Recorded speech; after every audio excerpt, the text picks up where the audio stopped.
What if the money people once used was never meant to survive?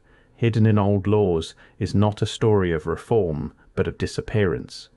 The official version says the United States cleaned up chaos. But when you open the statutes of the 1860s, the story turns darker. First came the National Banking Acts, and they did not shout. They moved quietly, making local money harder to use, then harder to keep. Instead of banning state banknotes outright, the system taxed them into weakness. It was a legal weapon, slow enough to look ordinary.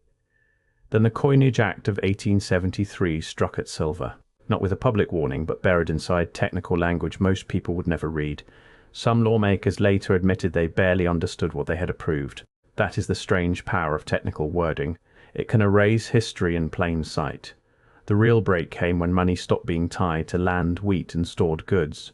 It began to lean on government debt and bank credit instead. That shift did not happen only in America.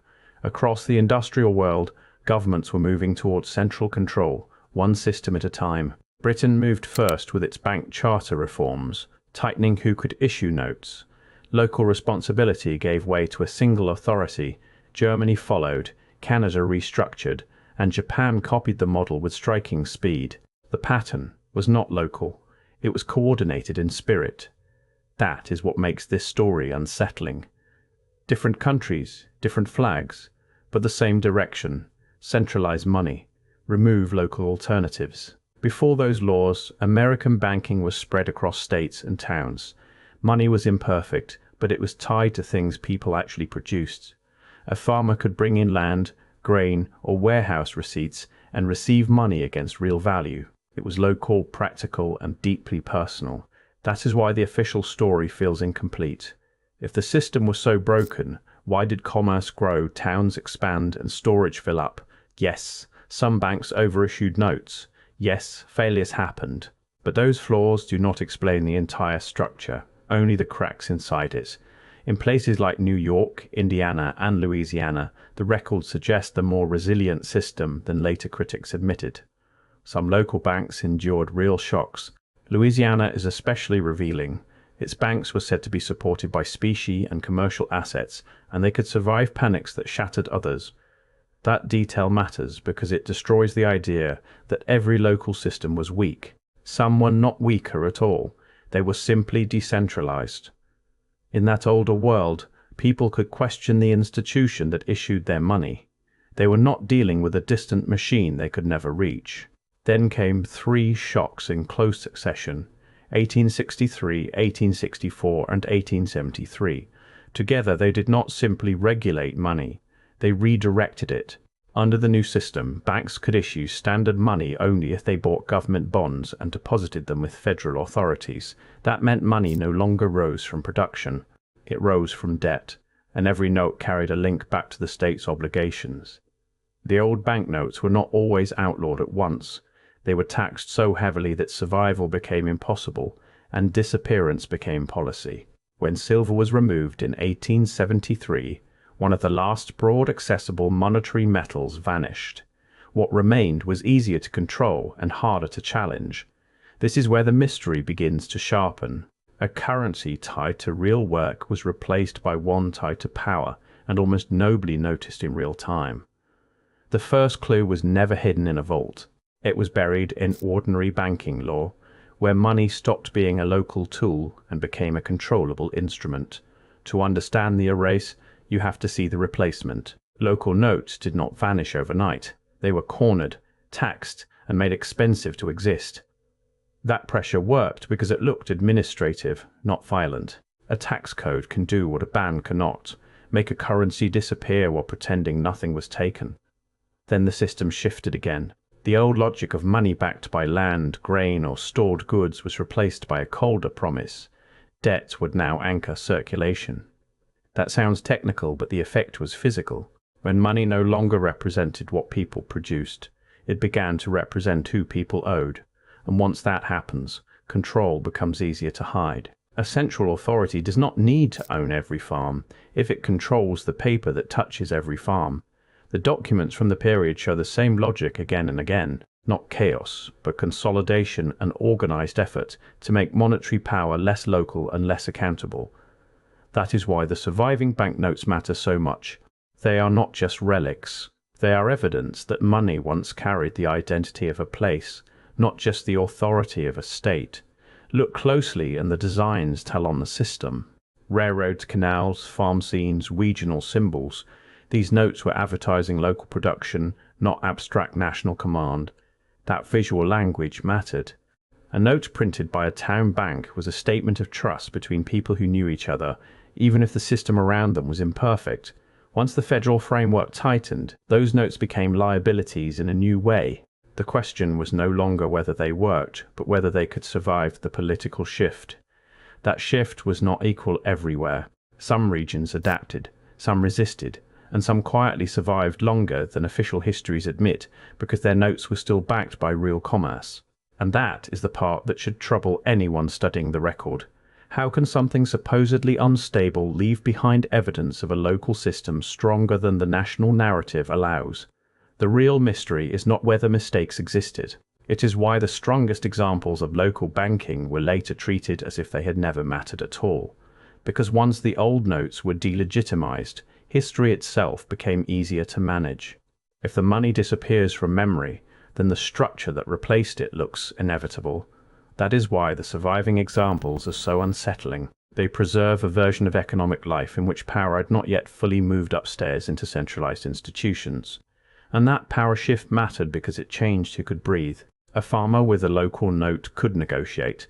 A debtor facing a distant system could only comply or collapse.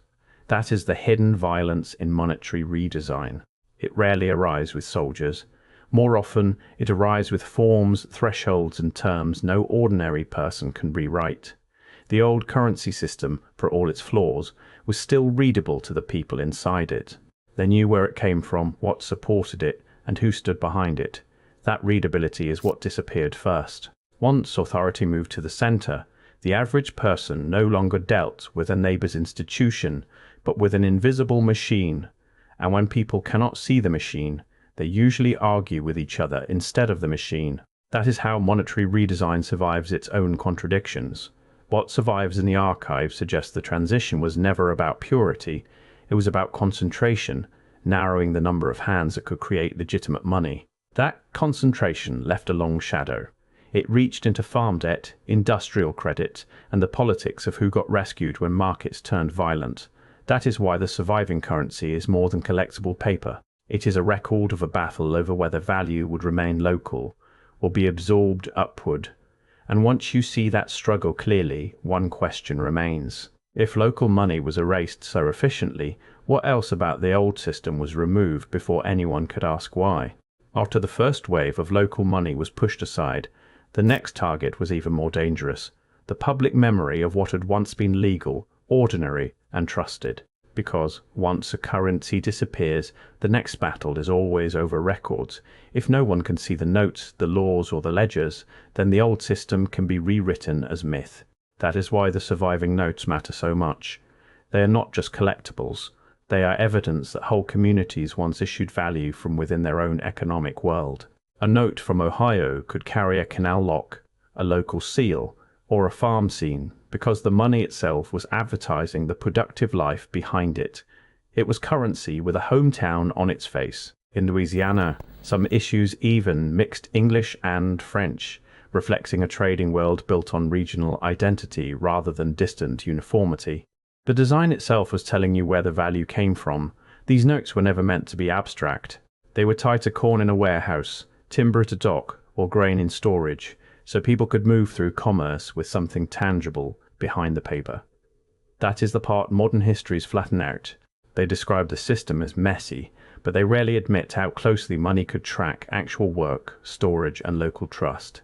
A farmer could bring a title, a harvest receipt, or stored produce to a local bank and receive notes tied to something the community understood. It was not perfect, but it was legible. And because it was legible, it could be negotiated locally. If a bank failed or a note lost trust, the problem stayed close to home instead of spreading instantly across the whole nation. That local limit mattered. It meant the fight over credit was visible, personal, and political. which is exactly what a centralized system would eventually try to remove. The first quiet weapon was taxation. Instead of outlawing local notes outright, the federal government made them expensive to use, until circulation itself became a losing proposition. That strategy is important because it hid its violence behind procedure. It looked like administration, but it functioned like a slow suffocation of anything independent. Then came the technical language of banking law, where control over note issuance moved upward through requirements only specialists could fully decode. The public could see the rule, but not always the trap. By the time the federal system was fully tightened, a bank could still print notes only if it first bought government debt and locked it away as backing. Money had been linked to obligation. That was the reversal. Earlier, paper came from something people produced and stored. Now paper came from the state's need to borrow, and from the bank's ability to monetize that debt. And once money is built on debt, the pressure never really stops. Every loan demands more expansion, because the interest due is itself part of the same expanding structure. The old system did not need to be clean to be meaningful. It only needed to be local enough that failure remained visible and resistance remained possible. What disappeared with the notes was not just a payment method. It was a record of who held power near the ground, in the town, in the county, and in the barnyard economy. That is why the surviving fragments are so revealing. A banknote is never only paper when it carries a town symbol, a laborer's world, and a legal promise all at once. When those fragments vanish, history becomes easier to compress. A system that once looked regional and negotiable can later be described as if only one inevitable path ever existed. That compression matters, because people then stop asking who benefited. They begin asking only whether the older system was imperfect, which is exactly where the real argument gets buried. The remaining questions are not about romanticizing every local bank. They are about whether control was consolidated because the old arrangement was flawed, or because it was too independent to tolerate. Because once a currency becomes invisible, the power behind it becomes easier to defend. The law looks neutral, the paperwork looks normal, and the public slowly forgets what was removed. That is why the surviving notes still feel unsettling. They prove that an older monetary world once existed in plain sight, and that its disappearance was not as accidental as the textbook suggests. If those records could be erased so thoroughly, then the deeper mystery is unavoidable. Who decided that the evidence itself had to disappear first? Before the clean lines of modern currency, America still had notes tied to local confidence, not distant command. In the last days before consolidation, that old order was already being quietly buried. The first step was not destruction, but regulation. Officials studied which notes moved fastest, which failed first, and which communities still trusted their own paper over federal policy. In the field, that policy arrived like weather. A merchant in a river town might accept one note in the morning, then watch its value shrink by evening after a tax ruling changed everything. The clever part was that nothing looked dramatic on paper. A tax could be framed as housekeeping, while it actually strangled a currency system without ever naming it illegal. That is why the surviving notes matter so much. They show a world where paper circulated alongside grain receipts, warehouse claims, and property-backed confidence. A note backed by local storage was not a rumor or a promise. It was a claim on something visible, measurable, and close enough for neighbors to challenge if necessary. That is the detail textbooks flatten away. They describe instability, but they rarely show how ordinary people understood the notes as extensions of work already done. In that older system, a farmer could bring collateral to town and leave with circulating credit. The note represented future exchange, but it still began with present production. The record does not show a perfect paradise. It shows competing banks, uneven redemption, and occasional failures, but also a real connection between note and community. A local bank's reputation depended on whether it could redeem its own paper. That pressure created accountability, because failure was visible in the town where the note was born. Then the federal model shifted responsibility upward. Once notes depended on government bonds, the paper no longer answered first to the town that used it.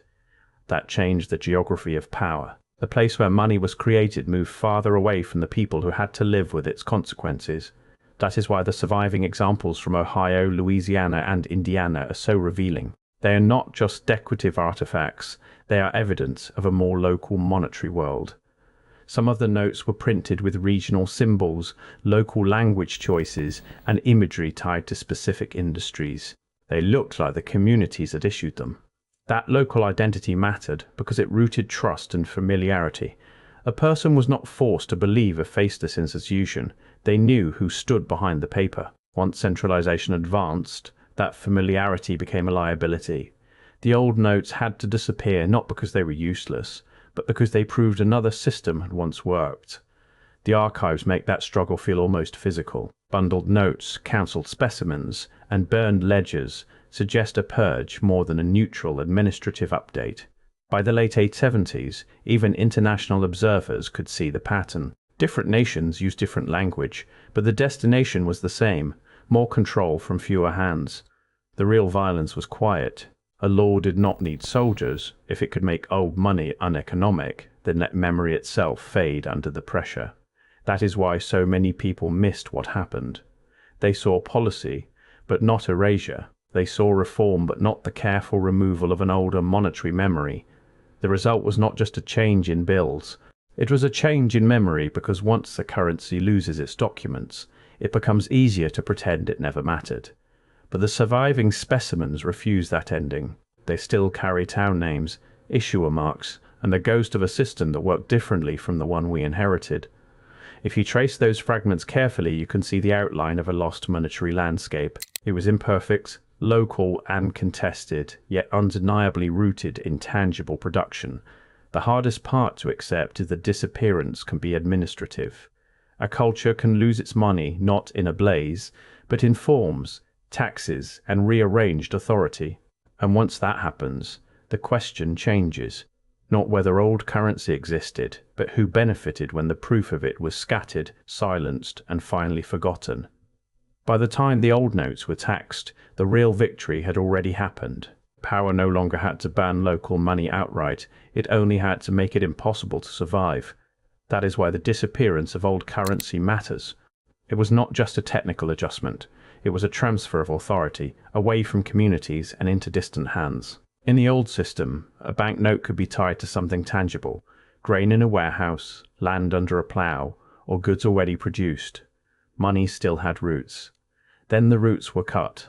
The note no longer pointed to a crop, a storehouse, or a local promise. It pointed upward toward debt and the state behind it. That shift changed everything. Once credit creation depended on centralized approval, money stopped reflecting local production and started reflecting access to power. And that is the hidden pattern. The same centralizing move appears across nations, each one claiming order while quietly erasing older, more local forms of exchange. The old notes did not disappear because they were useless. They disappeared because they represented a kind of independence that centralized finance could not fully control. A farmer could once bring in grain, land, or a warehouse receipt and receive money rooted in something real. That made the currency part of the community's own production. Under the new order, that same farmer had to answer to distant lenders. The value of his work remained local, but the power deciding its fate no longer was. That is why the official story matters so much. If the old system was always portrayed as chaotic, then its removal looked like cleanup instead of conquest. But the surviving examples tell a different story. Many of those local notes were careful, detailed, and backed by real records, even if later historians barely mentioned them. Some notes carried local symbols, canal locks, ploughs, farm tools, or bilingual printing. They were not abstract tokens, they were portraits of a place and the people. When those notes were cancelled, the loss was not only financial, a local memory was being erased at the same time, one note at a time. That erasure is why the archive feels thin today. Not because nothing existed, but because the surviving paper was scattered, destroyed, or stripped of context. And once the proof thinned out, the new system looked natural. People remembered the panic, but forgot the architecture that created the panic and profited from it. That is the real trick of monetary history. Once a system takes root, its origins can be buried under language that sounds neutral, technical, even necessary. But behind the language sat a simple outcome. Debt became the engine. Not land, not harvest, not local trust, but controlled borrowing from above. And debt is different from exchange. Exchange ends when value is matched. Debt can keep expanding, pulling future labor into today's financial structure. By the 1880s, farmers felt that pressure directly. Credit tightened, foreclosures spread, and the countryside began to understand what centralization had done to them. That pressure gave rise to protest, to greenback politics, and to the angry language of the populists. They were not inventing a crisis, they were naming the one already there. That is why William Jennings Bryan's warning still lands with force. He saw that a society can be strangled not only by shortages, but by the terms of its money. Because when money is no longer a claim on real production, the public loses leverage. What was once a local instrument becomes a controlled obligation. Look closely enough, and the pattern becomes impossible to ignore. First, the local note is taxed, then the metal is removed, then debt becomes the only language left standing. So the question is no longer just who benefited when the currency was erased. The deeper question is, what else had to disappear at the same time for that erasure to look natural? And if one history of value could be scattered, silenced, and made easy to forget, what other systems were built before us and then hidden so completely that we now mistake absence for impossibility?